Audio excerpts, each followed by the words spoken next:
Welcome to Ronnie styles. இந்த காய்கள் பாருங்கள், நம்ம கடையில் போனால் கூட இதே மாதிரி காய்கள் கிடைக்காது. இது எவ்வளோ வெரைட்டிஸாக இருக்குது. வரி கத்திரிக்காய், பச்சை வரி கத்திரிக்காய், பச்சை கத்திரிக்காய், எங்கள் ஊர் கத்திரிக்காய்னா அப்படி நிறைய வெரைட்டிஸ் கத்திரிக்காய் அறுவடை பண்ணியிருக்கோம். ஒவ்வொரு செடிகளையும் அறுவடை பண்ணி பார்க்கும்போது கத்திரிக்காய் பறிக்கும்போது எனக்கு செம்ம ஹாப்பியாக இருக்குது. என்னோடய எனர்ஜி லெவலும் இன்க்ரீஸ் ஆகிட்டே போயிட்டே இருந்தது.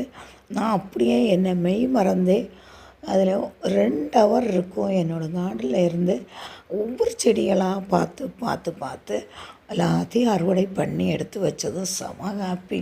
இவ்வளோ கத்திரிக்காய் கிடச்சிது. இதை பார்த்தது எங்கள் ஹஸ்பண்ட், அவருக்கு கொஞ்சம் கொடு, இவருக்கு கொஞ்சம் கொடு, அப்படி இப்படின்னு சொல்லிகிட்டு இருந்தார். அப்புறம் ஒரே சந்தோஷம்தான். அவர் என்ன சொல்கிறார், நீ இதுக்கு நிறைய செலவு பண்ணாலும் எனக்கு செம ஹாப்பியாக இருக்குது ஃப்ரெண்ட்ஸ். உங்களுக்கு எப்படி இருக்குது? தேங்க்யூ.